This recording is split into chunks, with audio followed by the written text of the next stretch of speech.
السلام عليكم ورحمة الله وبركاته. الحمد لله نحمده ونستعينه ونستغفره ونتوكل عليه ونعوذ بالله من شرور أنفسنا ومن سيئات أعمالنا من يهده الله فلا مضل له ومن يضلل فلا هادي له وأشهد أن لا إله إلا الله وحده لا شريك له وأشهد أن محمدا عبده ورسوله أما بعد. கண்ணியத்திற்குரிய எல்லாம் வல்ல அல்லாஹு ஜல்ல ஷானஹு தஆலாவின் நல்லடியார்களே, மனக்குழப்பத்திற்கு இஸ்லாம் கூறும் மகத்தான தீர்வு என்ற தொடரில் 22ஆம் நாளில் நாம் எல்லாம் அமர்ந்திருக்கிறோம். நேற்றைய தினம் இளைஞர்களும் இளைஞிகளும் காதல் என்ற பெயரிலே அவர்கள் யதார்த்தத்தை புரிந்து கொள்ளாமல் ஒரு எல்லை மீறி செல்வது எப்படி தவறானது, அதற்கு எந்த மாதிரியான தீர்வுகள் என்பதையெல்லாம் நம்ம பார்த்தோம். அதே போல பல குடும்பங்களில் இருக்கிற முக்கியமான பிரச்சனை, கணவன் மனைவியருக்கு மத்தியில இல்லற வாழ்க்கையில திருப்தி இல்லாமல் போவது. இது ஒரு முக்கியமான பிரச்சனையாக இருக்கிறது. இதை நம்ம மனக்குழப்பத்தில் கண்டிப்பா இதை சொல்லித்தான் ஆக வேண்டும். ஏனென்று சொன்னால், இந்த பிரச்சனையை மையமாக வைத்து நிறைய முஸ்லிம் சகோதரர்களும் முஸ்லிம் அல்லாத மக்களும் போலி மருத்துவர்கள்ட்ட போய் தங்களுடைய பொருளாதாரத்தெல்லாம் இழந்து பலவிதமான கேடுகளை தங்களுக்கு தாங்களே உண்டாக்கி கொள்ளக்கூடிய காட்சியை எல்லாம் பார்க்கிறோம். இது சம்பந்தமான சில அடிப்படை விஷயங்களை ஒவ்வொரு ஆணும் பெண்ணும் விளங்கி வைத்திருந்தார்களே, ஆனால் பெரும்பாலான ஒரு 90% பிரச்சனை அவங்களே சரி பண்ணி கொள்ளலாம். சில குறைபாடுகளை நினைக்கிறது காரணம் என்னன்னு கேட்டா, அந்த இல்லறத்தை பற்றி அறியாமை, சில தவறான ஒரு புரிதல்கள், இது மாதிரியான காரணத்தினாலதான் இதெல்லாம் ஏற்படுகிறது. இது உங்களுக்கு தேவையற்றதாக சிலருக்கு தோன்றினாலும், இது இந்த குழப்பத்திற்கு தீர்வு என்ற தலைப்புல இதையும் நம்ம விளக்கித்தான் ஆக வேண்டி இருக்கிறது. இன்னும் சொல்ல போனா, சில சகோதரர்கள் அது சம்பந்தமாக மின்னஞ்சல் மூலமாக எல்லாம் தகவல் தெரிவித்திருக்கிறாங்க. இளைஞராக இருக்கும் பொழுது நான் தவறான முறையில் நடந்துட்டேன், அதுக்கு பிறகு திருமணம் செய்வதற்கு எனக்கு பயமாக இருக்கிறது, இதெல்லாம் இதுக்கு என்ன தீர்வு என்பதையும் நீங்கள் அதை சேர்த்துக் கொள்ளுங்கள் என்ன செய்யறாங்க. நேற்று இதை கேட்டுட்டு இன்னைக்கு மெயில்ல சில ஆளுக்கு என்ன செய்யறாங்க, கருத்துக்களை எல்லாம் பதிவு செய்யற காட்சியை பார்க்கிறோம். முதலாவது நம்ம விளங்கிக் கொள்ள வேண்டிய விஷயம் என்னன்னு கேட்டா, ஆண்களுடைய உணர்வுகளையும் பெண்களுடைய உணர்வுகளையும் சமமாக நம்ம புரிந்து கொள்ளக்கூடாது. ஆண்களை பொறுத்த வரைக்கும் அவங்களுக்கு ஒரு பதட்டம், ஒரு பயம், இது மாதிரியான ஒரு பிரச்சனைகள், ஒரு அதிருப்தி, ஒரு சோகம், ஒரு கோபம், இது மாதிரி இருக்கக்கூடிய நேரத்தில் அவங்களால் தாம்பத்தியத்தில் ஈடுபட முடியாது. அது நாட்டம் வராது. இப்ப இளைஞர்களா இருக்கிற நேரத்தில் சில ஆளுக்கு என்ன செய்வாங்கன்னா, தப்பான வழியில போயிருவாங்க. இளைஞர்களா இருக்கக்கூடியவர்கள் கல்யாணத்துக்கு முன்னாடி தவறான சில கெட்ட நண்பர்களை சவகாசம் வைத்துக் கொண்டு தவறான ஒரு வழிக்கு போய் விடுவார்கள். அப்படி தவறான வழிக்கு போகக்கூடிய நேரத்தில் ஒரு விபச்சாரிட்டையே அவர்கள் போய் இந்த மாதிரி தப்பாக நடந்தாங்கன்னு வைங்க. அப்ப அவர்கள் ஒரு பூரணமான ஒரு இன்பத்தை அவங்க அடைய முடியாது. ஏனென்றால் அவன் பார்த்துருவானோ, இவன் பார்த்துருவானோ, தெரிஞ்சிருமோ, இந்த பதட்டம். இந்த பதட்டத்தின் காரணமாக அவங்களுக்கு என்னவாக அதுல ஒரு தோல்வி மனப்பான்மை மாதிரி வந்த உடனே நம்ம கல்யாணம் பண்ணால் இப்படித்தான் ஆகும், இந்த மாதிரி ஒரு தப்பான ஒரு இடத்துக்கு போய் அதனால அவர்களுக்கு ஒரு பிரச்சனை ஏற்பட்டோம்னு என்ன நினைச்சிருவாங்கன்னு கேட்டா அவங்களுக்கு தெரியறது இல்ல. இந்த மாதிரியான ஒரு விஷயங்கள் ஒரு பதட்டம், பயம், அது கவலை, இதுகெல்லாம் இருக்கக்கூடிய நேரத்தில் ஒரு ஆணை பொறுத்த வரைக்கும் அவனுக்கு அந்த விதமான தூண்டுதல் முழுமையாக இருக்காது. உணர்வுகள் தூண்டப்பட்டால் தான் என்ன செய்ய முடியும், முழுமையான பதட்டம் அதெல்லாம் என்ன செய்யும், அதை குறைக்கும். அப்ப இந்த மாதிரியாக சில பேர் சுய இன்பம்ங்கிற இளமை பருவத்தில் என்ன செய்யறாங்க, அதெல்லாம் செய்யக்கூடாது. அந்த தலைப்புல நம்ம போகல, அதெல்லாம் செய்யலாமா கூடாதா, விபச்சாரம் பண்ண சொல்லிட்டாங்கன்னு நினைச்சிடக்கூடாது. இது யாருக்கு கேட்டா செஞ்சவங்களுக்கு தீர்வு. செய்யக்கூடாதுங்கிற விஷயத்தை நம்ம தனியா என்ன செய்வோம், விலக்கிக் கொள்வோம். ஆனால் அந்த மாதிரி போகக்கூடிய நேரத்தில் நம்ம இந்த மாதிரி சுய இன்பம் செய்தால் உனக்கு எல்லாமே சத்தெல்லாம் போய்விடும், உனக்கு ஒண்ணுமே இருக்காது, உனக்கு கல்யாணம் பண்ணா நீ உட்பட மாட்டேன்னு சில டிவியை திறந்தவன சில போலி வைத்தியர்கள் பயன் பண்ணுவாங்க. போலி வைத்தியம் என்ன செய்வாங்க, சின்ன வயசுல நீங்கள் இளமை வீணாக்கி விட்டீர்களா, சத்துல வீணாக்குற விஷயம் அது பாட்டுக்கு உற்பத்தி ஆகிட்டே இருக்கு, ரத்த மாதிரி தான் அது, விளங்குதா, எதுவும் வீணாகலாம் ஆகாது. அப்ப நீங்கள் இளமையில இந்த மாதிரி செய்து உங்களுடைய சக்தியெல்லாம் இழந்து விட்டீர்களா, உங்களுக்கு நாங்கள் தீர்வு தர்றோம், யாரும் இழக்கிறதுலாம் கிடையாது. விளங்குதா? இந்த மாதிரி கெட்ட செயல்களில் ஈடுபட்ட காரணத்தினால் அவனுடைய அந்த ஆண்மையில ஏதாவது குறைபாடு ஏற்படுமா, பாதிப்பு ஏற்படுமானா ஏற்படாது. ஆனால் இந்த தவறான செயல தவறான முறையில் அணுகும் பொழுது அவனுக்கு பாதிப்பு ஏற்படும்.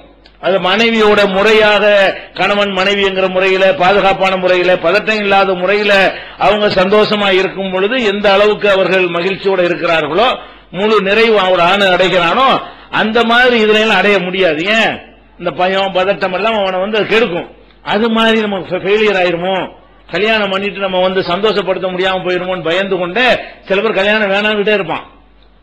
அவன் நமக்கு ஒண்ணு நம்மகிட்ட கோளாறு இருக்கும்னு நினைப்பான். ஆனா கோளாறு இருக்காது, அவங்ககிட்ட எந்த விதமான கோளாறும் இருக்காது.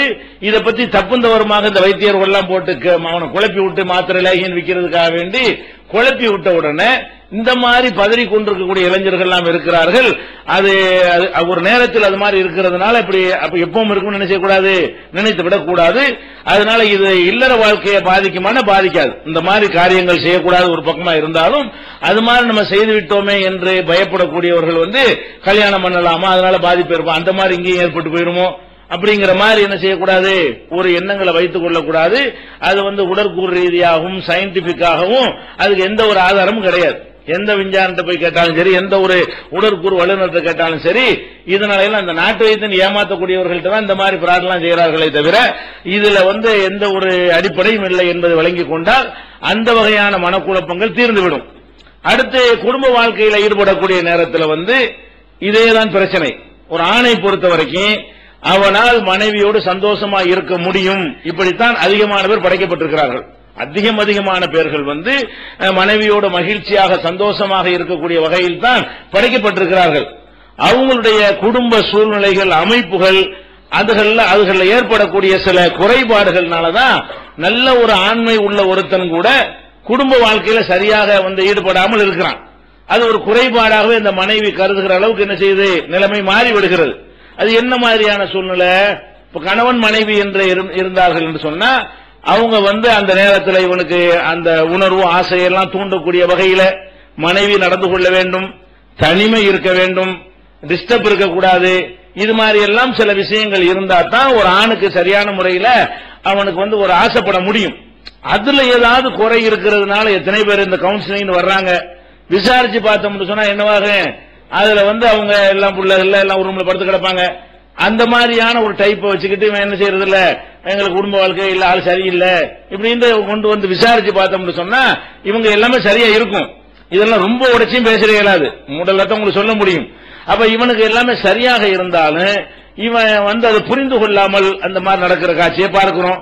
அதே மாதிரி பெண்கள் ஆண்கள் தூண்டப்பட்டாதான் ஆண்களுக்கு அந்த மாதிரியான உணர்வு வருங்கிறது விளங்கி அவங்க கொஞ்சம் ஒரு வாசனை திரவியங்கள் எல்லாம் பூசி நறுமணமாக இருந்து நல்ல சுச்சுவேஷன் எல்லாம் உண்டாக்கி வைக்கணுங்கிற வேலையெல்லாம் செய்யறது கிடையாது. அதுகெல்லாம் இருந்தால்தான் என்ன செய்ய முடியும், அவங்களுக்கு சந்தோஷமா இல்லைன்னா ஒரு வெறுப்பா இருக்கும். வாழ்க்கையில் என்ன செய்யாது, அவங்களுக்கு ஒரு பூரணமான இன்பங்கள்லாம் கிடைக்காது.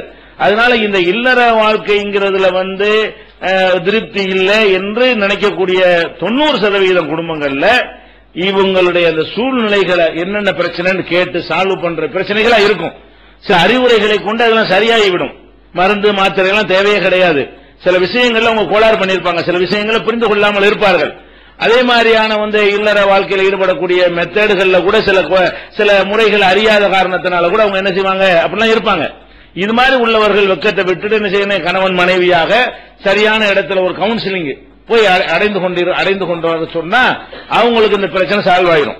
அதான் இது இதுலயே இந்த சால்வ் பண்ண இயலாது. ஏன்னா இது தனித்தனி நபருக்கு தனித்தனி அட்வைஸ் பண்ணணும். ஒவ்வொரு ஆளுக்கும் ஒவ்வொரு விதமாக இந்த பிரச்சனைகள் இருக்கும். ஆம்பளை 50 வயசானாலும் 60 வயசானாலும் அவனுக்கு அந்த பிரச்சனைகள் அவனுக்கு எந்த குறை இருக்காது. அவனுக்கு எல்லா விதமான ஈடுபாடுகளும் செய்ய முடியும்.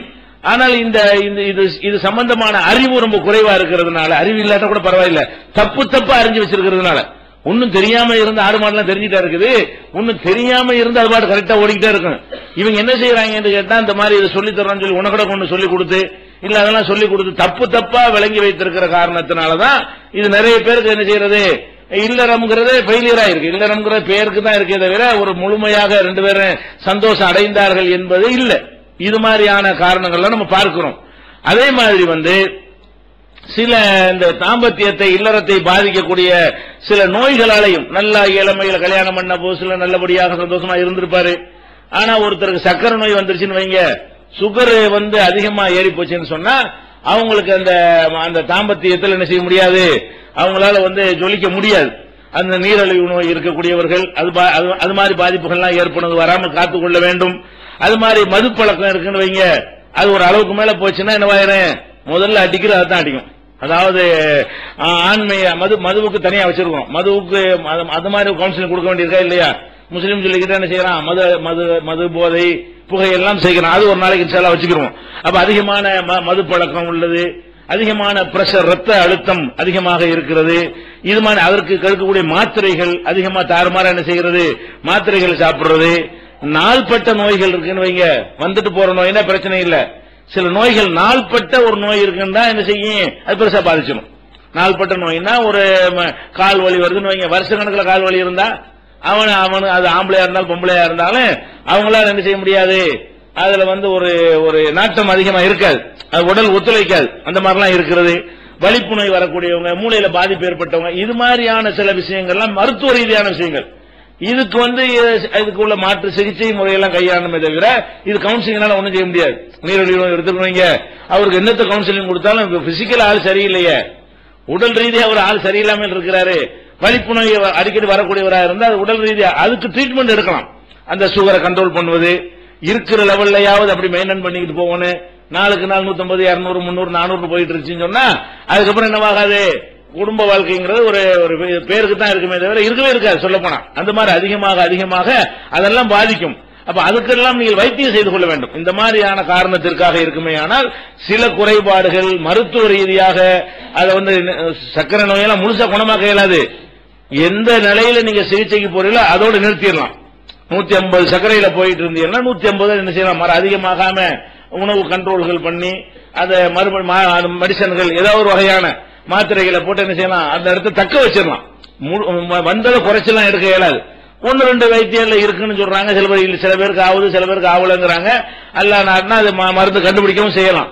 அப்ப இந்த லெவல்ல நிப்பாட்டிக்கிட்டோம் என்று சொன்னால் அதே கண்டிஷன்ல அதிகப்படுத்தாமல் வைத்திருக்கும் பொழுது பழையபடி அந்த இழந்த சில சக்திகளை என்ன செய்ய முடியும், திரும்ப பெற முடியும். இந்த மாதிரியான ஒரு விஷயங்கள் எல்லாம் குடும்ப வாழ்க்கையில் இருக்கிறதுனால இது உடனே வச்சு விவாகரத்து, உடனே பிரிகிறது, உடனே எனக்கு நீ வேணா உனக்கு நான் வேணான்னு அவசரப்பட்டு என்ன செய்யக்கூடாது. டோட்டலா அன்பிட்னு வந்தா மட்டும்தான் என்ன செய்யணும், இது சரியே வராது, இந்த பொம்பளை வாழ்க்கைக்கு தகுதி இல்ல, இந்த ஆம்பளை வாழ்க்கைக்கே தகுதி இல்லைன்னு சொன்னா தான் அப்படி ஆகுமே தவிர வாழ்க்கையுடைய அந்த ரகசியங்களை விளங்கி கொள்ளாத காரணத்தினால நீங்க ஒருத்தர் சரியில்லைன்னு சொன்னீங்கன்னா அது தப்பு. அதுக்கு என்ன செய்யணும், அதுக்கெல்லாம் கவுன்சிலிங் இருக்கிறது. அவங்க என்ன மாதிரி இருக்காங்க என்பதை என்ன செய்யணும், சரியான ஆட்கள்கிட்ட அதை பரிமாறிக் கொள்வார்களே ஆனால் அதுக்கு உரிய நல்ல தீர்வுகளை கொடுத்து அதுக்கப்புறம் நல்ல மகிழ்ச்சியோடு சந்தோஷமா இருப்பதற்கெல்லாம் ஆலோசனைகள் இருக்கிறது. அதை நீங்கள் பார்த்துக் கொள்ள வேண்டும். இது ஒரு விஷயம். இதுல இவ்வளவு சொன்னா போதும். குடும்பவியல் கொஞ்சம் விளக்கி இருக்கிறோம். இஸ்லாம் கூறும் குடும்பவியல்ங்கிற தலைப்புலையும் இது சம்பந்தமா ஓரளவுக்கு தெளிவாக நினைஞ்சிருக்கிறோம். ஒரு மாதம் சென்ற ரமலானுக்கு முந்தின ரமலான்ல குடும்பவியல்ங்கிற தலைப்புல சொல்லி இருக்கிறோம். அதுல நிறைய விவரங்கள் சொல்லியிருக்கோம், அதையும் பார்த்துக் கொள்ளுங்கள். இது இந்த தாம்பத்தியம் சம்பந்தமாக ஏற்படக்கூடிய மனக்குழப்பங்களுக்கு மூடலான தீர்வு தான் இது. அதுக்கு விரிவான தீர்வா என்ன செய்ய முடியாது, ஒரே மாதிரி யூனிஃபார்மா இருக்காத காரணத்தினால் ஆளாளுக்கு தனித்தனியா தான் சொல்லணும். ஒருத்தர் ஃபிட் ஆகாது. அந்த மாதிரி இருக்கிற காரணத்தினால இந்த அளவுக்கு நீங்கள் மனசுல உறுதி எடுத்துக் கொண்டீர்களே ஆனால் எல்லாமே சரியா வந்துடும் இன்ஷா அல்லாஹ். அடுத்ததாக இதை விட்டு இந்த டாபிக் முடிந்து விட்டது. அடுத்தபடியாக பிரச்சனை என்னன்னு கேட்டா, மனிதனுக்கு ஏற்படக்கூடிய இதெல்லாம் பிரச்சனைகளால் ஏற்படக்கூடிய மன அழுத்தங்கள். இது அல்லாம மன நோயின்னு ஒண்ணு இருக்குது. இதான் மன அழுத்தம். நம்மள பிரச்சனை பாதிச்சு அதனால ஆகுறது. சில மனசுல நோய் வந்துவிடும். மன நோய்ங்கிறாங்க இல்லையா, இது அழுத்தத்துக்கு அடுத்த ஸ்டேஜுக்கு போய் மன நோயின்னு ஒரு வகை மனிதனுக்கு ஏற்படுகிறது. அதிகமான பேர் மனநோயாளிகளா இருக்கிறாங்க. சின்ன அளவுல இருக்கனால அவங்க மனநோயாளிகள் அவங்களுக்கு தெரிவது இல்ல, மற்றவங்களுக்கு தெரியறதில்ல. சின்ன மைல்டா இருக்கத்தான் செய்யறாங்க. மனநோயாளிகளா என்ன செய்யறாங்க, இன்னும் சொல்ல போனா சின்ன அளவு இருக்க வேணும். சின்ன அளவுல இருக்கிறது அவசியமா இருக்கு. இல்லாட்டி வாழ்க்கையே என்ன செய்யாது, வாழ்க்கையா இருக்காது. ஒருத்தர் ஒரு ஜோக்கு சொல்றாருன்னு வச்சுங்களேன், நீங்க சிரிக்கிறீங்க, அது ஒரு வகை மனநோய் தான். இவன் சொன்ன எதுக்கே சிரிக்கணும், அந்த அளவுக்கு இருக்கணும். ஒரு 5% இருந்தா தான் என்ன செய்யும், அது ஒரு சொன்னோன்னு சிரிக்கிறமா இல்லையா? இந்த சிரிப்பெல்லாம் வந்து என்னன்னு கேட்டா அது ஒரு வகையான ஒரு மயக்கத்துல அறிவுப்படி சிந்திச்சு பார்த்து சிரிக்கணும். அவன் என்னமோ சொல்றான், காதல கேட்டு போக வேண்டியான அதுக்கே சிரிக்கணுங்கிற. சிரிக்கிறது என்னது, நம்ம கண்ணாடி நம்மளை பார்த்து நம்மளே சிரிப்போம் ஈங்கிறது என்னங்கிற. இதெல்லாம் ஒரு மனநோய் தான். இது வந்து வேணும். இது ஒரு 5% அளவுக்கு இருந்தா தான் ஒரு அளவுக்கு வாழ்க்கையை ரசிக்க முடியும். இல்லன்னா என்ன செய்யும், நரசிம்மராவ் மாதிரி இப்படி இருக்கணும், மன்மோகன் சிங் மாதிரி இருக்க வேண்டி வந்துடும். அப்ப இப்படி சிரிக்காம பல்ல காட்டாம இப்படி இருந்தா நல்லா இருக்காது வாழ்க்கையில. கொஞ்சம் ஒரு கலகலப்பா இருப்பதற்கெல்லாம் எது காரணம் எடுத்துக்கிட்டீங்கன்னு சொன்னா அது சின்ன அளவுல ஒரு மனநோய் நமக்கு இருக்கணும். சின்ன அளவுல என்ன செய்யணும், மனசுல ஒரு மைண்ட் இருந்தா தான் வாழ்க்கை ரசிக்குங்கிறதுக்காக வேண்டி அந்த டோஸ் கொஞ்சம் நல்லா வச்சிருக்கான். எல்லா மனிதனுக்கு என்ன செய்வான், 99 1999 பேருக்கு இது எல்லாம் வச்சிருக்கான். 1000 102 பேர் என்ன செய்வான், என்ன சொன்னாலும் என்ன சிரிக்க, அந்த இது விஜிபில வச்சிருப்பான்ல, சிரிக்க வச்சா ரூபா தரணும், அந்த மாதிரி நிப்பானுவ. இது வந்து ஒரு இது எந்திர வாழ்க்கை, இது மனித தன்மைக்கு அப்பாற்பட்டவான்னு தெரியுது. அதை விட்டுருங்க. இந்த 5 லெவலை தாண்டி அப்படி கொஞ்சம் கொஞ்சமா அதிகமாகும் பொழுது அது பலவிதமான மன நோய்களை உண்டாக்குறது. மன அழுத்தத்தை கடந்து மன நோய்களை வந்து உண்டாக்கும். அந்த மனநோய்கள்ல என்னென்ன வகை இருக்குது, பொதுவாக அதை பல வகையா பிரித்து விடலாம். ஒரு வகை என்னன்னு கேட்டா, இல்லாததை இருப்பதாக நினைக்கிறது. இல்லாத ஒன்றை இருப்பதாக நினைக்கிற ஒரு மனநோய் வந்து வரக்கூடாது. இருக்கிறத இருக்குதுன்னு நம்பணும், இல்லாத இல்லைன்னு நம்பணும். இந்த இடத்துல மைக் இருக்கு, மைக்கெல்லாம் இல்லையா லூசுன்னு அர்த்தம். மைக் இருக்குன்னு எல்லாரும் தெரியுது, அதெல்லாம் கிடையாதுன்னா கோளா இருந்தா குருடனா இருக்கணும், இல்லைன்னு இருக்கணும், லூசா இருக்கணும். அப்ப வந்து இருக்கிறதே இல்லைன்னு சொல்வது அல்லது இல்லாத ஒன்றை இருக்குதுன்னு சொல்வது இருக்குல்ல, இது ஒரு பயங்கரமான மனநோயுடைய ஒரு சீரியஸான ஒரு நோய். இது இந்த நோய் எப்படி இருக்கும், திடீர்னு பார்த்தா ஒரு ஆள் நடந்து போற மாதிரி ஒருத்தனுக்கு தெரியும். ஆள் நடந்து போன மாதிரி தெரிஞ்சா என்ன செய்யணும், இப்ப எட்டி பார்த்தா தெரியணும்ல. வாசல் வந்து இருக்க மாட்டான், யாருமே இருக்க மாட்டான். அப்ப பிரேமை, யார் நடந்தே போகல, இவனுக்கு என்ன செய்கிறது, ஒரு ஆள் நடந்து போன மாதிரி இவனுக்கு தெரிகிறது. திடீர்னு பார்த்தா யார பேசுற மாதிரி காதுக்கு, கண்ணும் பொய் சொல்லும், இவனுக்கு காதும் பொய் சொல்லும். யாரும் பேசுற மாதிரி காதுல பேசுற மாதிரி இப்படின்னு இருப்பான். அவனுக்கு ஏதோ ஒரு சவுண்ட் கேட்குது. நம்ம எல்லாம் பார்த்தா என்ன செய்வான், கிறுக்கன்னு சொல்றோம், அது கிறுக்குறோம். அவன் சும்மா தலையாட்டல, அவன் வந்து யாருக்கும் கேட்காத ஒரு சத்தம் என்னமோ வருவதாக, இவன்கிட்ட யாரும் அசரீரி பேசுவதாக ஒரு ஃபீலிங். உண்மையில பேசுறதா இல்ல, இவன் அப்படி நினைத்துக் கொள்வானே. ஆனால் அந்த மாதிரிலாம் என்ன செய்யும், அவனுக்கு தோணும். அந்த மாதிரி என்ன செய்யறது இருக்கிறது. அதே மாதிரி வந்து நறுமணம் 5 புலனும் போய் சொல்லும். 5 புலன்லையுமே ஒரு எல்லாரும் உட்கார்ந்து இருக்கிறோம், ஒரு துர்வாடையும் வராது. புரியுமா, அவனை மட்டும்தான் என்னடா பயங்கரமான வாழையா இருக்கு, இல்ல கூட இருக்கு 500 பேர் இருக்கா, இல்ல இருக்கு. அப்ப என்னது, இது வந்து அந்த வகையை சேர்ந்தது. ஒரு 500 பேர் இருக்கும்போது என்ன செய்யறது, ஒரு மூக்குடைய சக்தியில வித்தியாசங்கள் இருந்தாலும் ஒரு 50 பேருக்காவது வரணும்ல. 500 பேர்ல 499 பேருக்கு தெரியாம ஒருத்தனுக்கு ஒண்ணு தெரிஞ்சுன்னு சொன்னா அப்ப என்னது, அது வந்து 50 பேருக்கு தெரிஞ்சு 450 பேர் தெரியாம இருக்கலாம். ஏன்னா அந்த வாடையை ஸ்மெல் பண்ற விஷயத்துல ஒவ்வொருத்தருடைய மூக்குடைய சக்தியில வித்தியாசம் இருக்குது. ஒருத்தர் 10 இருந்தா தான் ஸ்மெல் பண்ணுவாரு, ஒருத்தர் 8 இருந்தாலும் பண்ணிடுவாரு, ஒருத்தர் 5 அளவு இருந்தாலும் பண்ணிடுவாரு, ஒருத்தர் 1% இருந்தா கூட என்ன செய்வாரு, ஸ்மெல் பண்ணிடுவாருன்னு இருக்கும். அது மாதிரி 50 பேராவது இருப்பான். ஒரு 500 பேர் கொண்ட சபையில 50 பேராவது இருப்பான். இவன் என்ன செய்யறான், ஒத்த மட்டும் என்ன செய்வான், என்னமோ கேட்குதுமா, என்னமோ யாரும் போனாங்க, 3 பேர் உட்கார்ந்து இருப்போம். இந்த ஒரு ஆள் போனாரு, ஏன் போனாரு நம்மள்டே, இந்த மாதிரி நாங்க உட்காந்துருக்கோம், யாரும் போகலையா, இல்ல போனாங்க. அப்ப இது என்னன்னு கேட்டா, அடிப்படை என்னன்னு கேட்டா, இல்லாததை இருப்பதாக அல்லது இருப்பதை இல்லாததாக மனசு வந்து நினைக்கும். இது மனநோயுடைய என்ன இருக்குது, ஒரு ஸ்டேஜ். இதுக்கு உதாரணம் இதை சொல்வதாக இருந்தால், இந்த பேய்ங்கிறாங்கல்ல, உதாரணம் சொல்வதா இருந்தா பேய் பிசாசுன்னு நம்புறாங்க. பேய் பிசாசுன்னு நீங்க சொல்றதா இருந்தா 2 வகையில் நீங்க சொல்லலாம். ஒன்னு சயின்டிபிக்கா, அறிவியல் பூர்வமா அது நிரூபிச்சு காட்டி இந்த அருக்கு பேய் ஒன்னு நம்பலாம். அல்லது ஒரு ஆன்மீக அடிப்படையில், நம்ம மலக்குகள் இருக்காங்க நம்புறோம், நம்மள பார்த்தோம், மலக்குகள் இருக்கிறாங்க சயின்டிபிக்கா போய் டெஸ்ட் பண்ணி பார்க்க இயலுமா, முடியாது. சைத்தான் இருக்கான்னு சொல்லி சயின்டிபிக்கா ஒரு டெஸ்ட் பண்ணி சைத்தானை கண்டுபிடிக்க இயலுமா, முடியாது. அது எப்படி நம்புறோம்னு கேட்டா, நம்ம இறைவனை நம்புகிற காரணத்தினால், இறைவன் சொன்னான் என்ற காரணத்தினால் நம்ம நம்புகிறோம். ஒன்னு நம்ம நம்புறதா இருந்தால், ஒன்னு நம்மளை விட ஒரு பெரிய சக்தி யார் படைத்திருக்கிறானோ அவன் ஒரு செய்தியை சொல்லும் பொழுது, சைத்தான் ஒருத்தர் இருக்கான் உனக்கு பார்க்க இயலாதுன்னு சொல்லித்தானே சொல்றான். சைத்தான் ஒருத்தன் இருக்கான் உனக்கு பார்க்க இயலாது, ஜின்னு ஒரு படைப்பு இருக்கும் உனக்கு பார்க்க இயலாது, மலக்குன்னு ஒரு படைப்பு இருக்கும் உனக்கு பார்க்க இயலாது, இறை தூதர்களுக்கு வேணா நான் காட்டி கொடுப்பேன், உனக்கெல்லாம் காட்ட இயலாது. அப்படி ஒரு படைப்பை நான் படைச்சிருக்கேன் நல்லா சொல்றான். இதுக்கு நம்ம அறிவியல கொண்டாந்து காட்டுன்னு கேட்க இயலாது. அல்லாதான் காட்ட இயலாதுன்னு சொல்றான். அல்ல சொல்லும்போது எப்படி சொல்றான், மார்க் எப்படி சொல்லுது, இன்னஹு யராக்கும் ஹுவ வ கபீலுஹு மின் ஹைது லா தரவுனஹும், ஷைத்தான் உங்களை பார்த்து கொண்டிருக்கிறான், நீங்கள் அவர்களை பார்க்க முடியாது, அந்த மாதிரி உங்களை பார்த்து கொண்டிருக்கிறான் நம்ம சொல்லிட்ட பிறகு கொண்டாந்து காட்டுன்னு கேட்க இயலாது. இது மார்க்கம் சொல்லிடுச்சு. ஒண்ணு மார்க்க ரீதியாக ஷைத்தான் இருக்கான் நம்பினா அது மனநோய் கிடையாது. ஏன் நம்புறோம், நம்மை விட ஒரு பெரிய சக்தியின் மூலமாக நமக்கு இந்த செய்தி வந்திருக்கிற காரணத்தினால் அதுல பொய் இருக்காது, உண்மை நம்பிக்கிறோம். படைச்சவன் சொல்றான், படைச்சவனை இப்படி ஒண்ணு படைச்சிருக்கும் போது நம்ம நம்பத்தான் வேணும்னு நம்பிடுறோம். அல்லது என்னவா இருக்கணும், இல்ல ஒன்றை நம்புறதா இருந்தா கண்ணு அதை சொல்லணும், காது சொல்லணும். அது காதுன்னா கரெக்டா சொல்லணும், இவங்க தான் பாக்குத. அப்ப அது எப்படி செய்யணும், சோதனைக்கு உட்படுத்தி நிரூபிக்கணும், உறுதிப்படுத்த வேண்டும். இல்லாத ஒண்ணு இருக்குன்னு சொல்வதாக இருந்தால் அதை சோதனை செய்து, அது ஒவ்வொன்றுக்கு ஒரு சோதனை இருக்கா இல்லையா, சோதனைக்கு உட்படுத்தி என்ன செய்யணும், அது இருக்குதா இல்லையான்னு முடிவு பண்றது ஒரு மனநிலைக்கு வந்துவிட்டோம் என்று சொன்னால் இந்த மனநிலை நமக்கு போய்விடும். இப்ப பேய் விஷயத்தை எடுத்துக்கொண்டோமே, ஆனால் மார்க் அடிப்படையில் நான் இரண்டாவது சொல்றேன், மார்க் அடிப்படையில் அப்படி ஒண்ணு கிடையாது. இஸ்லாமிய அடிப்படையில் ஷைத்தான் இருப்பதாக நமக்கு மார்க்கத்தில் இருக்கிறது, ஜின் இருப்பதாக இருக்கிறது, மலக்குகள் இருப்பதாக இருக்கிறது. தவிர பேய் என்று ஒரு படைப்பு இருந்து மனிதனுக்குள்ள நுழைந்து அவன் ஆதிக்கம் பண்ணும் என்கிற மாதிரியான கருத்துப்பட குர்ஆன்ல ஒரு வசனமும் கிடையாது, நபிகள் நாயகத்தினுடைய ஒரு ஹதீஸும் கிடையாது. இன்னும் சொல்ல போனா பேய் பிசாசனா இல்லை என்பதற்கு குர்ஆனில் சில ஆதாரம் இருக்குது. மார்க் ரீதியா இரண்டாவது நான் வளர்க்கிறேன். சரி, மார்க் ரீதியா விட்டுருவோம். இப்ப நம்ம நான் ராத்திரில இருக்கும்போது இந்த பக்கம் போனிச்சு போய் பார்த்தேன் அப்படிங்கிற ஒருத்தன் அப்படின்னு சொன்னா என்ன செய்யணும், அப்ப பார்த்தா எல்லாரும் பார்க்கணும்லடா, நீ மட்டும் ஏன்டா பார்த்த, அப்ப அதான் கண்ணு போய் சொல்லும்ல, கண்ணு சூரியனை எல்லாம் அங்க ஒரு ரொட்டி சைஸ் தானே காட்டுது, அந்த சைஸ் இல்ல, உண்மை வேறையா தானே இருக்கிறது.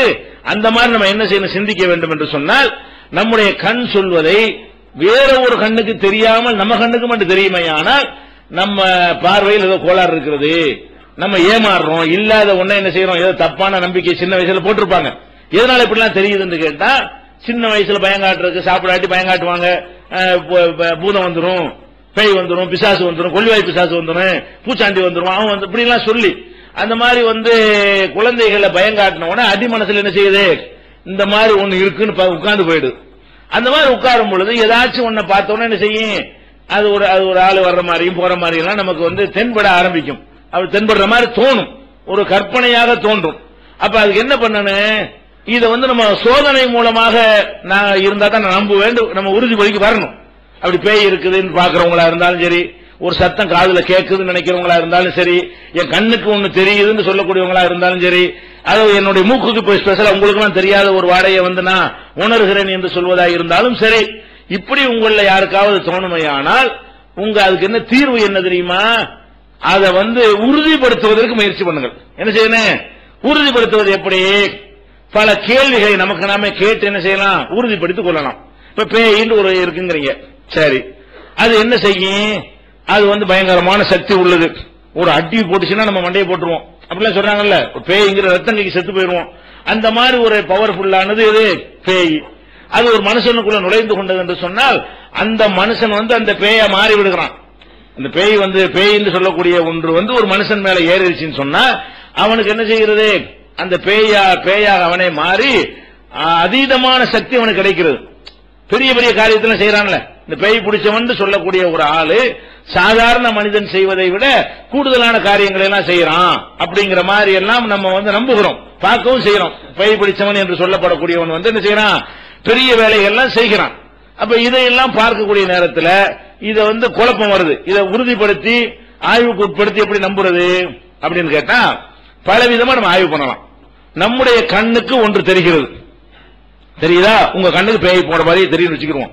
அப்ப உங்க கண்ணுக்கு தெரியுது என்று சொன்னால் அது மாதிரி உங்களோட 10 பேர் இருக்கும்போது எப்படி பார்த்திருக்கிறீங்களா, பேயை பார்த்தேன்னு சொல்லக்கூடியவன் ஒரு 10 பேரோட பேசிட்டு இருக்கும்போது பேய் போனுச்சுன்னு சொல்றானா, சொல்ல மாட்டேங்கிறான். அவன் மாத்திரம் இருக்கான் பாருங்க, அப்பதான் பேய் வருது. பேய் பவர்ஃபுல்லானு வேற சொல்றோம், சக்தி வாய்ந்தது வேற சொல்றோம்.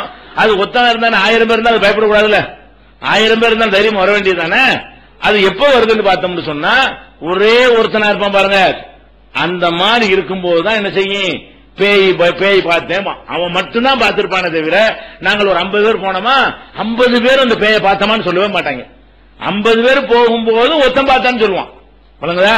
அது எப்ப இருட்டுல ஒண்ணு அவன் தனியாக இருக்க வேண்டும், அல்லது இருட்டில் இருக்கும் பொழுது பார்த்திருப்பான். 100 பேரோட இருந்தாலும் சரி, அந்த இருட்டில் இருக்கும் போது பார்க்கிறது ஒருத்தன் தான் பார்த்திருப்பான், மீதி உள்ள யாருமே பார்த்திருக்க மாட்டான். அப்ப இவனுக்கு மாத்திரம் தெரியுதுன்னு சொன்னா, அப்ப இதுல அது எப்படி இருந்தா எல்லா கண்ணுக்கு தான் தெரியணும். இந்த கண்ணு உள்ளதை பார்ப்பதற்கு எல்லாம் தந்திருக்கிறான்.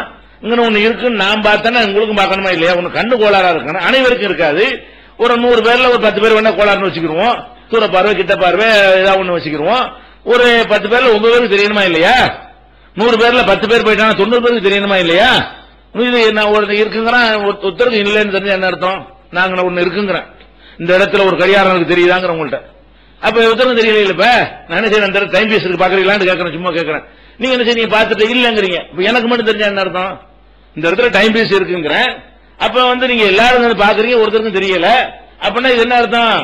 நான் பொய் சொல்லணும், இல்லாட்டி என்னுடைய மனசு பொய் சொல்லணும். நான் வேணும்னு பொய் சொல்லக்கூடியவனா இருக்க வேண்டும். இல்லன்னா என்ன செய்யணும், என் மனசு அதை தப்பானதை கற்பனை பண்ணுகிறது, இல்லாத இருப்பதாக கற்பனை பண்ணுவதாக இருக்க வேண்டும். இந்த வகையில் நீங்க சிந்தித்து பார்த்தீர்களே ஆனால் பேய் என்பது வெளிச்சத்தில் வருவது கிடையாது, 10 பேரோட இருக்கும்போது வருவது கிடையாது, டவுன்கள்ல பெரிய நகரங்களுக்கு வருவது கிடையாது, கிராமங்களுக்கு தான் என்ன செய்கிறது, ஏன்னா பட்டப்பகலாக்கி வச்சுட்டாங்க, அது வருவது கிடையாது. அப்ப இந்த பேய்ங்கிறது சொல்லக்கூடியது இருக்கிறதா இருந்தால் அதை யாராவது ஒரு போட்டோவிலே எடுத்து காட்டலாமா இல்லையா? நீ பார்த்தீங்களப்பா, கண்ணால் எது தட்டுப்பட்டுருச்சோ அது கேமராவில் கூட தட்டுப்படும்ல, ஒரு செல்போன்லாம் வச்சுதான் இருக்கு, எடுத்து நான் காட்டுவேன். அப்படிலாம் என்ன செய்ய முடியாது, எடுக்கலாம் முடியாது. இல்ல இருந்தா தான் இருக்கிறதுக்கு என்ன பிரச்சனைன்னு கேட்டா, லேசா ஒரு சத்தம் சத்தம் கேட்டிருக்கும், மரத்துல என்னமா மாட்டிட்டு இருந்திருக்கும், காத்து வேகம் மாட்டிக்கும், சத்தம் கேட்குமா, அந்த சத்தத்தை அப்படியே டெவலப் பண்ணும் மனசு. சத்தம் கேட்குது, சத்தம் கேட்டா ஒரு சலங்கை கட்டி பொம்பளை இருப்பா, மோகினி போறா, அந்த சத்தம் தான் இப்படி கற்பனை பண்ணுமா, பண்ணணும். அது மாதிரி தோற்றம் தெரியும். அப்படி பண்ணும்போது ஒரு சின்ன சத்தம், ஒரு அடிப்படை ஒண்ணு இருக்கு, ஒரு அடிப்படையை வைத்துக் கொண்டு என்ன செய்யறது. அதே மாதிரி இருட்டுல போயிட்டே இருக்கிறீங்க, ஒரு மரத்துல இந்த வெள்ளையா ஒரு துணி ஒண்ணு ஆடிக்கிட்டு இருக்குன்னு வைங்க, எவனோ ஒருத்தன் துணியை போட்டு போயிட்டான்னு வைங்க, அது ஒரு பேப்பர், வெள்ளை பேப்பர் போய் என்ன செய்யுது, அது காத்தடிச்சிட்டு ஒரு மரத்துல ஒட்டிக்கிட்டு இருக்குது. அப்ப காத்து அப்படி ஆடுமா, இருட்டுல வெள்ளையா ஆடணும்னு இப்படி ஆடணும்னு என்ன செய்ய, வெள்ள புடவை கட்டிட்டு ஆடுதுன்னு ஆடுது. கண்டிப்பா ஒரு ஆள் மேல உட்கார்ந்து இருக்காரு மரத்துல, அது பொம்பளையாத்தான் இருக்கணும், வெள்ள புடவை கட்டிட்டு இருக்கிறா, அது மோகினிக்கு இருக்கு, அப்படி கற்பனை பண்ணுவானா. அதே மாதிரி ஒரு அழகான பொம்பளை தோற்றம் எல்லாம் கொடுத்து, கால்லாம் வேற இருக்கா சொல்லி கொடுத்துருக்காங்களா, கால்லாம் இல்லாம எப்படி சொல்லி கொடுத்தாங்களா, அப்படி எப்படி சின்ன வயசுல இவனுக்கு போயிச்சாங்களோ அப்படி காலையெல்லாம் பார்ப்பான்.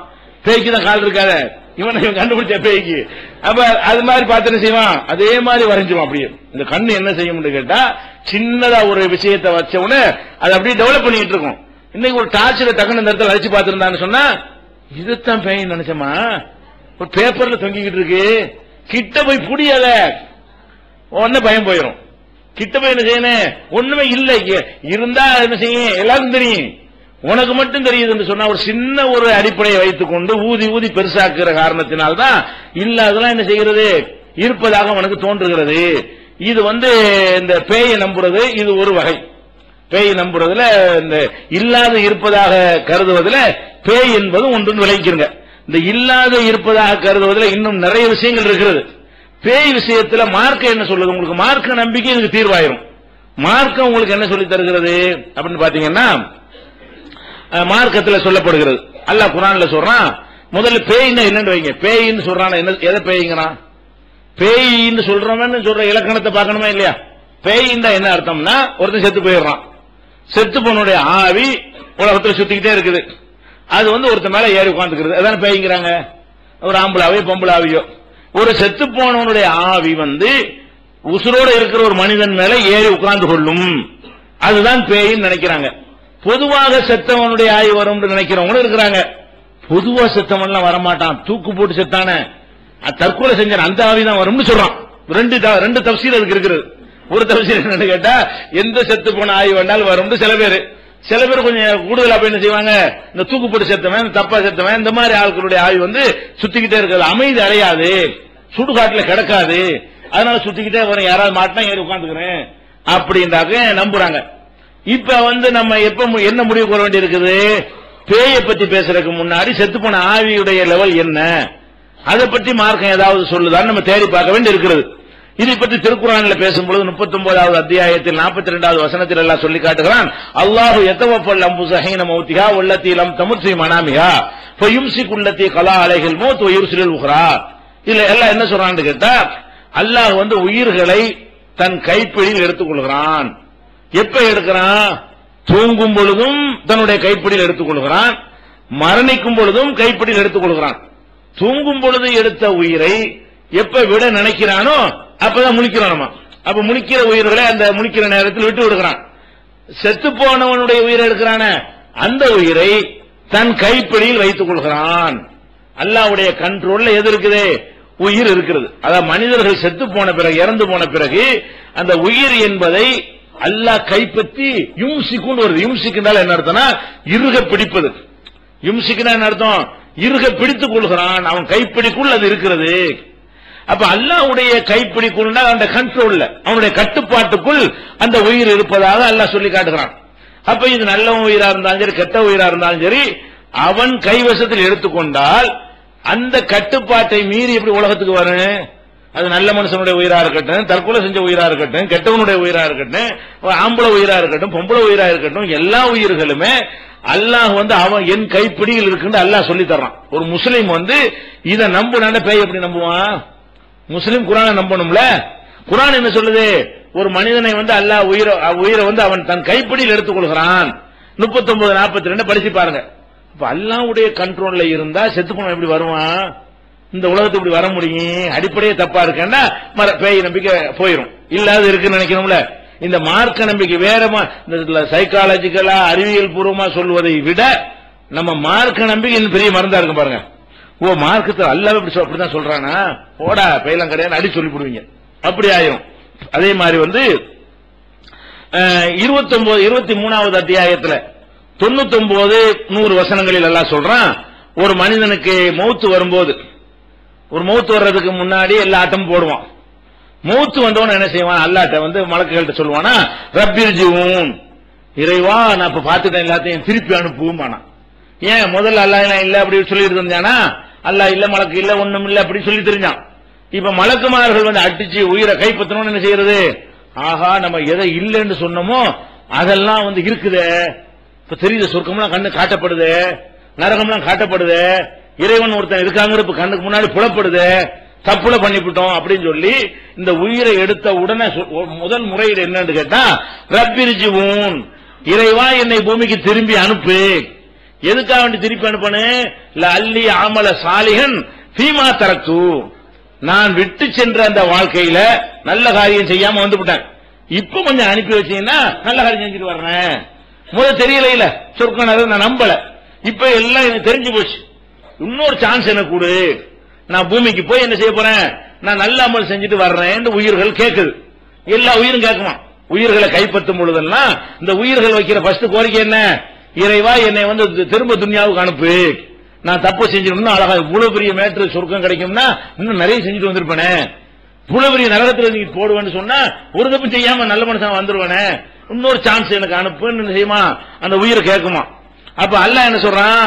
கல்லா இன்னஹா கலிமத்து காயிலுகா, இது வாய் வார்த்தை, சும்மா சொல்றான், எனக்கா தெரியாது, படைச்சவனுக்கு தெரியாது, அப்படித்தானே இந்த சொல்லுவான்ல, இதோடு செய்ய மாட்டேன்னு நாளைக்கு செய்யறான் பாருங்களேன். அந்த மாதிரி மனிதனுடைய சுபாவம் எங்களுக்கு தெரியாதா? இப்ப சொல்ல போய் நுழைஞ்சிட்டு செய்வ, அடுத்த இதே சொல்வ, ஒரு அனுப்பி விட்டாலும் இன்னொரு 50 வருஷம் ஆடலாம் ஆடிவிட்டு அப்புறம் என்ன செய்வ, யாரில் இன்னொரு சான்ஸ் கொடுன்னு கேட்ப, எனக்கா தெரியாதுங்கிறான்ல. கல்லா இன்னஹா கலிமத்துன் ஹுவ காயிலுஹா, இது வெறும் வாய் வார்த்தைன்னு சொல்லிட்டு பதில் சொல்றான். ஒமின் வராயிஹிம் பர்ஸகுன் இலா யௌமி யுபாஸூன், இவங்க திரும்ப எழுப்பப்படும் காலம் வரைக்கும் கண்ணுக்கு தெரியாத ஒரு திரையை போட்டு விட்டேன். திரைண்டா என்ன? ரெண்டுக்கு இடையிலான திரை போட முடியும். திரைன்னு சொன்னா இப்ப நான் திரையை போட்டேன்னு சொன்னா என்ன அர்த்தம்? நீங்க என்னைய பார்க்க இயலாது, நான் உங்களை பார்க்க, அதான் திரைன்னு அர்த்தம். திரைன்னு சொன்னா தடுக்கணும், பார்ப்பதை தடுக்கணும், கடந்து செல்வதை தடுக்கணும், அந்த மாதிரிலாம் தடுத்தாதான் திரை. அப்ப அல்லாஹ் என்ன சொல்றான்னு கேட்டா, இவன் திரும்பி போறேன்னு கேட்கிறான், நான் தான் திரையை போட்டு வச்சு எப்படி போக திரும்பி, பெரிய தடுப்பு சோரோட எழுப்பி வச்சிருக்கிறேன், புடிச்சுக்கிட்டு போட்டுறான்ல. இந்த துன்யாவில் இருக்கிற உயிரை பிடிச்சி அங்கிருந்து போட்டு போடுறான், அது வேற ஒரு உலகம். அந்த உலகத்துக்குள்ள போச்சுன்னு சொன்னா எது வரைக்கும் திரையா இலா யோமி யுபாசூன், திரும்ப அல்லாஹ் எழுப்புவான அது வரைக்கும் எந்த தொடர்பும் கிடையாது. அறுத்தாச்சு. இங்க உள்ளவன் உயிரோட உள்ள உயிர் இங்க, செத்தவன்ட்ட கைப்பற்றின உயிர் அங்கே. அந்த உயிர் இந்த உலகத்துக்கு என்ன செய்யாது, வராது, பேசாது, தொடர்பு கொள்ளாது, குடும்பத்தாருக்கு வராது, கதவை தட்டாது. அப்படிலாம் நினைக்கிறாங்கல்ல, மூணாம் பாத்தியா ஓதாட்டி கதவை தட்டிக்கிட்டு இருக்கும் நினைக்கிறாங்க. ஒன்னும் பண்ணாது, அதுக்கு அங்க வேலையே கிடையாது. அங்கிருந்து தப்பிச்சா வர முடியாது. ஒரு தடவை கோரிக்கை வைக்க எல்லாம் நான் போறேன் முடியாதுன்னு சொல்றான். அப்ப பர்மிஷன் கேட்டு இல்லன்னு மறுத்த ஒரு விஷயத்தை முன்னாடி நம்புறான். இவன் கேட்கிறான், வீட்டுக்கு போயிட்டு வரேன்னு கேட்கிறான். அல்லாஹ் வந்து அதை மறுத்துட்டான். பேய்ங்கிறவன் என்ன சொல்றான், அதெல்லாம் கிடையாது, வருவாரு, ஏறிக்கிறார், ஒரு நாள் ஏறி உட்கார்ந்துருவாரு, அவர் தீராத ஆசைகள்லாம் இருக்கும்ல, அந்த ஆசையெல்லாம் தீர்த்துக்கிறதுக்கா வருவாராம். கோழிக்கிறதுக்கு ஆசையோடு செத்து போயிருப்பானா. அப்ப அந்த ஆசை எப்படி அடக்கிறது, வந்து ஒரு ஆள் மேல உட்கார்ந்து கோழியை கொண்டான்னு கேட்பானா. எப்படி ஒரு ஆள் மேல ஏறி உட்கார்ந்துக்கிட்டு கோழியை கொண்டு வான்னு அப்ப திண்டா தான் அந்த இது அடங்குமா. அதுக்காக அந்த பேய் பிடிச்சவன் அப்படி உளரவும் செய்வான், ஏன்டா வந்த, கோழி திங்க வந்த, இப்படின்லாம் என்ன செய்வான், டைலாக் விடுவான். பேய் பிடிச்சவனுங்கிறவன் இந்த மாதிரி டைலாக் எல்லாம் விடுவான். அப்ப இந்த மாதிரி நம்ம என்ன செய்யறோம், நம்புகிறோம். ஆனா அல்லாஹ் என்ன சொல்றான், வர இயலாது, திரை போட்டு பர்சகுங்கிறான். இந்த பர்சகு என்பதை வேற ஒரு இடத்துல எல்லாம் பயன்படுத்துறான். கடல்கள் இருக்குல்ல, ரெண்டு கடல்கள் சந்திக்கின்றன, அது ரெண்டுக்கு மத்தியில திரை இருக்கிறது, ஒன்றோட ஒண்ணு கலக்காது நல்லா சொல்றான். கண்ணுக்கு தெரியாத ஒரு திரை. ஆனா இந்த தண்ணி அந்த தண்ணில கலக்காது, அந்த தண்ணி இந்த தண்ணில கலக்காது. அது மாதிரி திரையை பர்சகுங்கிற வார்த்தையை அல்லாஹ் என்ன செய்யறான், மரஜல் பஹரைன் எல்தகியான் பைனஹுமா பர்சகுன் லா யப்கியான். அங்கேயும் பர்சகு என்கிற சொல்லை அல்லாஹ் பயன்படுத்துகிறான். இங்கேயும் செத்து போன ஆட்களை பற்றி பேசும் பொழுது மீன் வராயிஹிம் பர்சகுன் இலா யோமி யுபாசூன், திரும்ப எழுப்பப்படுகிற வரைக்கும் அவனுக்கு இந்த உலகத்துக்கு மத்தியில பர்சகு இருக்கிறது. இங்க வர முட்டிட்டு திரும்பிட வேண்டியதான்.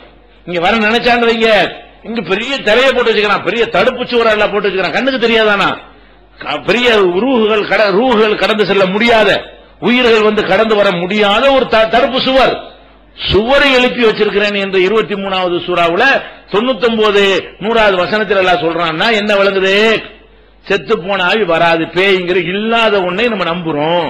இல்லாத ஒன்னை பிற மதத்தவர்கள் நம்புறதை அடிப்படையாக வைத்து நாமளும் நம்புகிறோம். இப்படி விளங்குங்க. அப்படியே பேயை நம்ப போறீங்க, உடனே போயிடும். இந்த பேய் நம்பிக்கையினால மனக்குழப்பத்துக்கு ஆளானவர்கள் இருப்பார்களே, ஆனால் இந்த 2 வசனம் பெரிய மருந்தாகிவிடும்.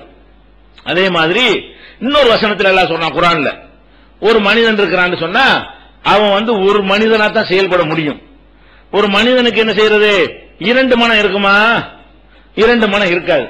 அது எதுக்கு எல்லாம் சொல்லி காட்டுறான்னு கேட்டா, ஒருத்தன் வந்து மனைவி இருக்கிறா, மனைவி என்ன செய்வாங்க கேட்டா, அரபு நாட்டில் அந்த காலத்து ஜாகிலியாக்கள் வந்து கோபத்துல இன்னையில இருந்து என் அம்மா வாங்கிட்டேன் அப்படின்றாங்க. பொண்டாட்டி எப்படி என்ன செய்வாங்க, இன்னையில இருந்து நீ எனக்கு அம்மா அம்மான்னு சொல்லிட்டா என்னவாயிரும், அதோட வந்து அம்மான்னு சொன்னதுனால இப்படி சேருவது பொண்டாட்டி தான், ஆனா அம்மா என்ன செய்யறது, இவ யார பொண்டாட்டி ஆனா அம்மாங்கிறான், அம்மா பொண்டாட்டியா பொண்டாட்டி ஆனா அம்மாங்கிறான், அம்மா தான் ஆனா பொண்டாட்டிங்கிறான். அப்ப வந்து பொண்டாட்டின்னு உறவு வச்சுக்கிட்டு வீட்டுல வச்சுக்கிட்டு இருக்கிறான். குடும்ப வாழ்க்கையில ஈடுபடும் போது என்ன செய்ய மாட்டான், எங்க அம்மான்னு சொல்லிட்டேன்ல நான் எப்படி சேர்றது, என்னை அம்மா உன்னை அம்மா ஆக்கிட்டேன் அப்படின்றாங்க. அம்மா ஆக்கணும், எனக்கு அம்மா ஆக்கிட்டேன், பிள்ளைக்கு அம்மா ஆக்கலாம், எனக்கு அம்மா ஆக்கிட்டேன்றாங்க. அப்ப எனக்கு அம்மா ஆக்கிட்டேன்னு சொன்னா எப்படி சேருவது, இது மாதிரி செஞ்சிட்டு இருந்தாங்க. அதே மாதிரி என்ன செஞ்சாங்கன்னா, ஒரு பிள்ளைய யார் வீட்டு பிள்ளைய எடுத்து வளர்த்து ஏன் புள்ள அப்படிம்பாங்க, யாருக்கும் பிறந்த அவன் அந்த பிள்ளைய கொண்டாந்து வளர்த்து என்ன செய்யறது, இது ஏன் புள்ள தத்து எடுத்துக்கிட்டேன்னு சொல்லுவாங்க. இந்த 2 விஷயத்தை எல்லாம் பேசும் பொழுது இது பொய், உனக்கு 2 கல்பா இருக்குது. பொண்டாட்டின்னு நினைச்சா தாயா இருக்க முடியாது, தாய் நினைக்க முடியாது, தாயின்னு நினைச்சா பொண்டாட்டி நினைக்க முடியாது. அப்படி நினைக்கிறதா இருந்தா உனக்கு என்ன செய்யணும், 2 கல்பு இருக்கணும். இந்த கல்புல தாயின்னு வச்சுக்க, அந்த கல்புல பொண்டாட்டின்னு வச்சுக்க, இந்த கல்புல புள்ள ஓம் புள்ளன்னு வச்சுக்க, இந்த கல்புல அவன் புள்ளன்னு வச்சுக்க. எப்படி அவன் புள்ளன்னு இருந்தா ஓம் புள்ளையா இருக்காது, ஓம் புள்ளன்னு சொன்னா அவன் புள்ளையா இருக்க. இன்னொருத்தன் பிறந்திருப்பான்ல, ஒரு புள்ளை எடுத்து வளர்க்கிற, ஓம் புள்ளை இல்ல ஆனா ஓம் புள்ளங்கிற, என் புள்ள இல்ல ஆனா என் புள்ள. என்ன மாதிரி சொன்னாங்க, இது என் புள்ள கிடையாது ஆனா என் புள்ளதான், இது என் பொண்டாட்டி தான் என் பொண்டாட்டி கிடையாதுங்கிறான். இது என்ன, இது அல்லாஹ் சொல்லி காட்டுறான், மா ஜஅலல்லாஹு லிரஜுலின், எந்த ஒரு மனிதனுக்கும் அல்லாஹ் ஏற்படுத்தவில்லை, மின் கல்பைனி ஃபீ ஜௌபிஹி, அவனுக்கு உள்ள 2 மனங்களை ஏற்படுத்தவில்லை, 2 கல்புகளை அல்லாஹ் ஏற்படுத்தவில்லை, ஒரு மனசு தான் உனக்கு இருக்கிறது. அப்ப வந்து பேய் வந்து என் மேல வந்துருச்சுன்னு சொன்னா 2 மனசாவில் ஆகுது. பேய் வந்து கோழி கறி திங்க நினைக்குது, நான் வந்து கஞ்சி குடிக்க நினைக்கிறேன், எப்படின்னா 2 மனசு வந்துருதுல.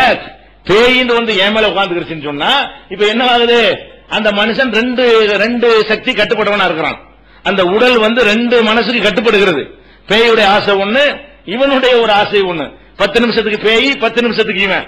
அரை மணி நேரத்துக்கு பேய், அரை மணி நேரத்துக்கு இவன். ஒரு நாளைக்கு பேய், ஒரு நாளைக்கு அவன். இப்படியாக உள்ளப்பா நீங்க இருக்கிறீங்க. இது எப்படி 2 நான் வைக்கலையே? 2 கல்பு இருந்தா தானே அவன் சாத்தியம் இல்ல, சயின்டிபிக்கா சாத்தியம் இல்லாதனாலதான் 2 மனம் வேண்டும் இறைவனிடம் கேட்டேங்கிறான். ஒன்னு சிரித்து வாழ ஒன்றான், அப்புறம் வந்து அழுவ மறந்து வாழ எப்படி முடியும்? மறந்தா நினைவுல வச்சுக்கிற முடியாது, நினைவுல வச்சா மறக்க முடியாது, ஒண்ணுதானே இருக்க முடியும். 2 மனசை வச்சுக்கிட்டு இந்த மனசில் நான் மறந்து கொள்கிறேன், இந்த செக்ஷன்ல போய் நினைத்துக் கொள்கிறேன், என்ன இது இப்படி சாத்தியமாகும்? அது சாத்தியமாகாது என்பதற்கு தான் சாத்தியமாகாததே இந்த கவிதையா படிக்கிறான். அந்த மாதிரி நம்ம என்ன அல்லாஹ் கேட்கிறான், 2 கல்பு இருக்குதா?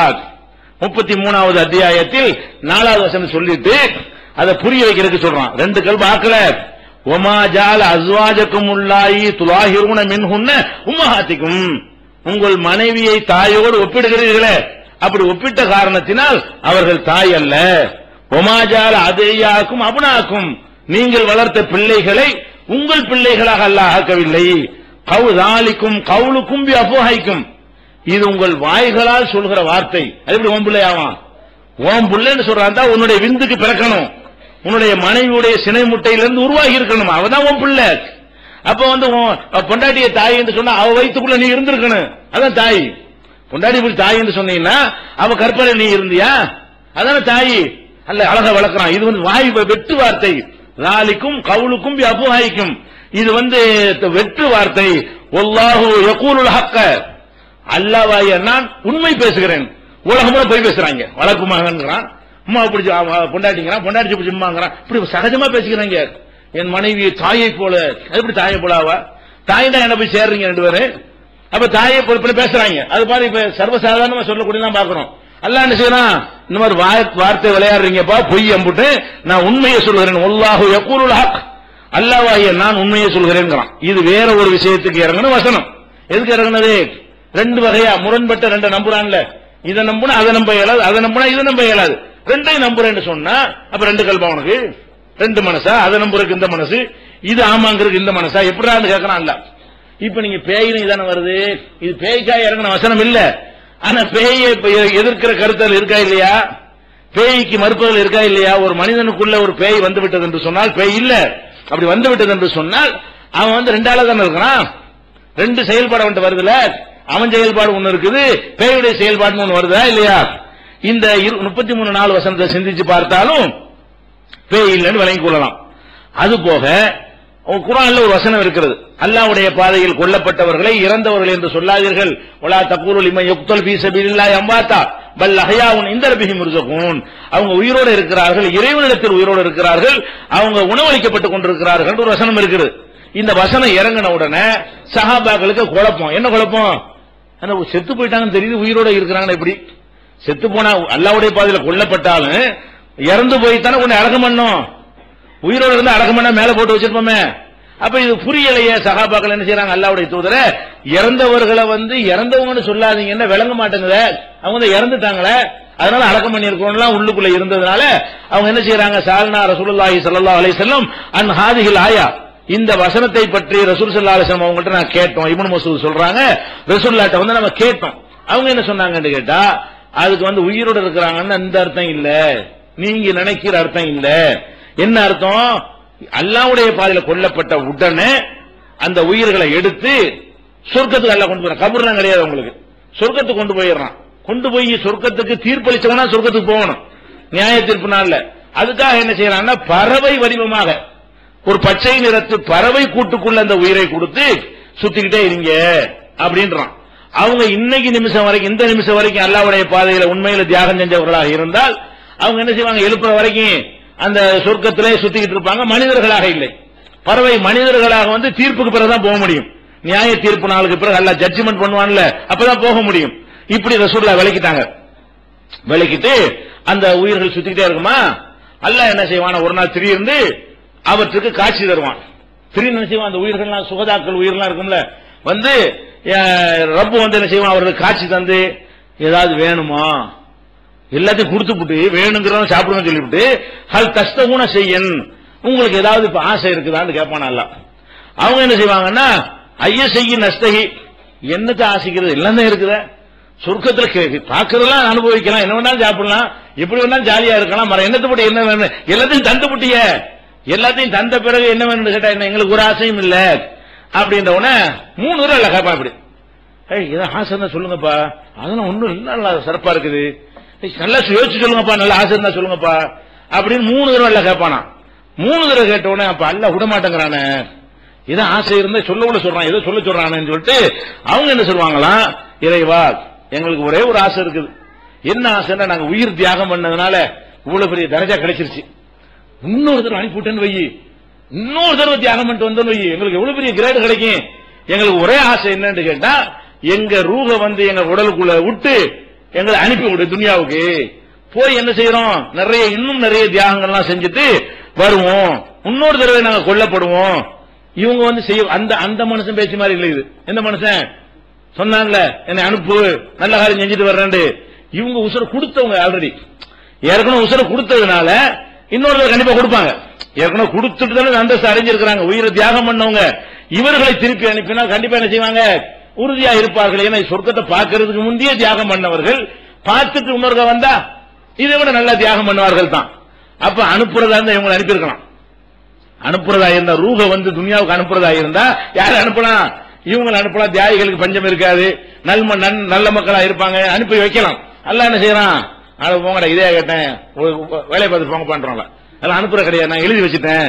அல்ல என்ன செய்யறான், இன்னொரு அனுப்பணும்னா பலம்மாரா லைசலகும் ஹாஜத்தும், அப்பனா உங்களுக்கு தேவை இல்ல, திருப்பி அனுப்புறதுங்கிறது ஏதுக்கிற முடியாது, இது ஒரு தேவையா கேட்கறாங்கன்னு உங்க இஷ்டப்படி இங்கே இருந்துட்டு போங்க, திருப்பி அனுப்ப முடியாது.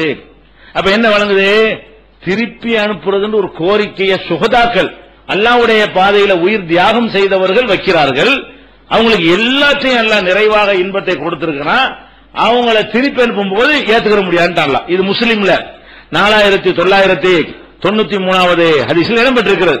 அப்ப இதெல்லாம் நீங்க மனசுல வச்சு பார்த்தீர்களேயானால் இறந்து போன ஆவி, நபியுடைய ஆவியா இருந்தாலும் சரி, அவுலியாவியா இருந்தாலும் சரி, சைத்தானுடைய கெட்ட இப்லீஸ்னா இல்லையா, அபூஜஹல் ஆவியா இருந்தாலும் சரி, ஃபிரௌனுடைய ஆவியா இருந்தாலும் சரி, எந்த ஆவியும் தற்கொலை செஞ்ச ஆவியா இருந்தாலும் சரி, காதல் தோல்வியில செத்தவனா இருந்தாலும் சரி, ஆக்சிடென்ட்ல செத்தவனா இருந்தாலும் சரி, எந்த ஆவியா இருந்தாலும் ஒரே புடி அல்லாஹ் கண்ட்ரோல்ல, அங்க இருந்து தப்பிச்சு வர இயலாது அப்படிங்கறத பாக்கணும். அதே மாதிரி வந்து நம்மளுக்கு தெரிஞ்ச ஒரு விஷயத்தை பாருங்க, நம்ம தெரிஞ்ச விஷயம் என்ன, இந்த முன்கர்ணைக்கு இருந்து ஒரு மலக்கு இருக்கு நம்ம தெரிஞ்சு வச்சிருக்கோம். அப்ப முன்கர்ணை இறந்தவன கபூர்ல வச்சவன என்ன செய்வாங்க, கேள்வி கேட்பாங்க, உன் இறைவன் யாரெல்லாம் கேட்பாங்களா, நல்ல பதில சொல்லிடுவான், நல்லவனா இருந்தா என்ன செய்வான், சுருக்கமா நல்ல பதில சொல்லி முடிச்சிருவான். சொல்லி முடிச்சவன அவனுடைய கபரை வந்து அப்படி 70க்கு 70ஆக, 70க்கு 70 என்ன 749 4900 ஸ்கொயர் ஃபீட் உனக்குதான் 2 கிரவுண்ட், அவனுடைய கபர் எவ்வளவு ஆகுது 70க்கு 70ஆக ஒரு 2 கிரவுண்ட் அளவுக்கு என்ன செய்யறான், கபர் விசாலம் அப்படி காட்டுறான், பெருசாக்குறான். ஆன்மீக உலகம் தானே, அவனுடைய அடக்க ஸ்தலத்துல வந்து சின்ன இடத்துல இருந்ததை அப்படி ஆக்கி அவனுக்கு தேவையான இன்பங்கள் அப்படியே சொகுசா வச்சு காட்டினவன என்ன செய்வான், அரிச்சுவில் அகலிமா. இதெல்லாம் பார்த்தவன இறைவா வீடு வரைக்கும் கொஞ்சம் போயிட்டு வந்துடுறேன், வீட்டு வரைக்கும் எதுக்காக வேண்டி இவ்வளவு இன்பம் கிடைச்சிருச்சு, வீட்டுல சொன்ன சந்தோஷப்படுவாங்க இல்லையா, அதுக்காக என்ன செய்வான், அரிச்சுவில் அகலிமா, வீடு வரைக்கும் போயிட்டு வந்துடுறேன் அப்படின்னு என்ன செய்வாங்க, மலக்கள் என்ன செய்வாங்கன்னு கேட்டா நம் தூங்கு பேசாம தூங்குன்னு சொல்லுவாங்க. அவன் என்ன செய்வான், இல்ல இல்ல வீட்டுக்கு போயிட்டு வந்துடுறேன் மறுபடியும் சொல்லுவான். முதல்ல தூங்குன்னு சொல்லுவாங்க, மறுபடியும் போறேன், அல்ல போயிட்டு வர ஒரு போயிட்டு வந்துடுறேன், அரிஜுவில் ஆகலி வீட்டு வரைக்கும் போயிட்டு வந்துடுறேன். நமக்கு நவமத்தில் அரூஸ் புது மாப்பிள்ள மாதிரி தூங்கு. முதல்ல வெறுமன தூங்க சொல்றாங்க, ரெண்டாவது வற்புறுத்தல் என்ன செய்யறாங்க, புது மாப்பிள்ள மாதிரி தூங்கு. இந்த புது மாப்பிள்ள எப்படி புது மாப்பிள்ள, அல்லது லா யூகிலுஹு இல்லா அஹப்பஹலிஹி இலைஹி, அவனுக்கு ரொம்ப விருப்பமான பொண்டாட்டி மட்டும் தானே எழுப்புவார், அந்த மாதிரியான ஒரு தூக்கத்தை தூங்கு. புது மாப்பிள்ளை எல்லாரும் டிஸ்டர்ப் பண்ணுவாங்களா, அந்த மாதிரி என்ன செய்யணும், தூங்கு. அது மாத்திரம் எது வரைக்கும் தூங்கணும், ஹத்தா யபாதஹுல்லாஹு மின் மல்ஜஇஹி தாலிக, அந்த இடத்திலிருந்து அல்லாஹ் எழுப்புவான சூடு ஊதி திரும்ப ஒரு உயிர் கொடுப்பான அது வரைக்கும் தூங்க சொல்றாங்க. அப்ப ஒரு ஆள் அடக்கணும்னு கேள்வி கேட்பாங்க, ஆன்சர் பண்ணிட்டா அவருக்கு ஒரு உயிரை கொடுத்து எல்லாத்தையும் காட்டுவாங்க. காட்டணும்னு என்ன செய்வான், ஆட்டம் போட்டு ஊருக்கு போறோம்னா இவன் டெய்லி கேட்டுட்டே இருப்பான். ஊருக்கு போறேன்னு சொன்னா வீட்டுக்கு போயிட்டு வரேன்னு என்ன செய்வான், டெய்லி இதே வேலையா இருக்கு, பஞ்சாயத்தா இருக்கணும்னு பேசாம தூங்குடான்றாங்க. புது மாப்பிள்ள மாதிரி நல்லா அசந்து தூங்கு. புது மாப்பிள்ள அசந்து தூங்குவானா இல்லையா, அந்த மாதிரி அசதியான முறையில் என்ன செய்ய சந்தோஷமா கலர் கலரா கனவு கண்டுகிட்டு தூங்கடான்றாங்க. அப்ப தூங்கிக்கிட்டு இருக்கிறவன் எப்படிங்க வருவான்? அல்லாஹ்வுடைய கண்ட்ரோலுக்கும் போயிட்டான், அவன் தூங்கிக்கிட்டு வேற இருக்கிறான். கெட்டவனா இருந்தான்னு வைங்க, அவனை அவனுடைய அந்த பதில் ஒழுங்கா சொல்லாதனால அவனை போட்டு சம்மட்டியால் அடிச்சுக்கிட்டு இருப்பாங்க. அதுவும் எழுப்புற வரைக்கும் தான். அப்ப கெட்டவனா இருந்தா டெய்லி அடி வாங்கிட்டு இருக்கிறான், நல்லவனா இருந்தா தூங்கிக்கிட்டே இருக்கிறான். அப்ப தூங்கிக்கிட்டே இருக்கிற நல்லடியானும் துனியாவுக்கு வர முடியாது, அடி வாங்கி கொண்டே இருக்கக்கூடிய கெட்டவனும் துனியாவுக்கு வர முடியாதுன்னா எங்க இருந்து பேய் வரும்? அப்ப பேயை நீங்க நம்புறது இஸ்லாத்தின் அடிப்படையை மறுக்கிற மாதிரி காபிராயிரும். சொல்ல போனா பேயை ஒருத்தன் நம்பினான்னு சொன்னா அவன் முஸ்லீமா இருக்க முடியாது. ஏன்? பல குர்ஆன் வசனத்தை மறுத்துறான், அல்லாஹ்வுடைய கட்டுப்பாடை பலவீனமாக்குறான், அல்லாஹ்விலிருந்து தப்பிச்சு உயிர்கள்லாம் வந்துரும்னு சொல்லி அல்லாஹ் ஒண்ணுமில்லாதவனாக, அவ்வளவு சக்தியற்றவனாக அல்லாஹ் ஆக்குகிறான். குர்ஆன் வசனத்தை மறுக்கிறான், ரசூலுல்லாஹ்வுடைய போதனையை மறுக்கிறான். அப்ப ஒரு முஸ்லிம் என்று சொன்னாலேயே அவன் உள்ளத்துக்குள்ள பேய் இருக்கவே கூடாது. பேய் கிடையாது, சுடுகாட்டில் படுக்க சொன்னா படுக்கணும். அப்படி எல்லாம் சில சகோதரர்கள் பந்தயம் கட்டி மதுரெல்லாம் படுத்தாங்க. நானும் படுத்திருக்கேன் ஒரு 20 வருஷத்துக்கு முன்னாடி பந்தயம் கட்டி. ஒன்னும் ஆகாது, சுடுகாட்டில போய் படுக்க முடியுமா? படுத்துட்டு வர்றேன்னு காலையில் படுத்துட்டு வந்தோம். 10 ரூபா பந்தயம் முத காலத்துல. அதனால சுடுகாட்டில போய் படுக்கலாம், கபிரிஸ்தான்ல போய் படுக்கலாம், ஒண்ணுமே ஆகாது. அதனால இது பொய்யா நமக்கு கற்பனை ஏற்றி நினைஞ்சிருக்கிறாங்க, செஞ்சுட்டாங்கன்னு விளங்கிக் கொள்ள வேண்டும். இன்னும் பேய் சம்பந்தமான விஷயங்கள், இன்னும் சில விஷயங்கள் இருக்கிறது, அதையும் பார்த்துவிட்டு நம்மகிட்ட ஏற்பட்ட மனநோய்கள், என்னென்ன விதமான மனநோய்கள் நம்ம உள்ளாகிறோம் என்பது இன்ஷா அல்லாஹ் அடுத்தடுத்த நாட்களில் பார்க்கலாம். அஸ்ஸலாமு அலைக்கும்.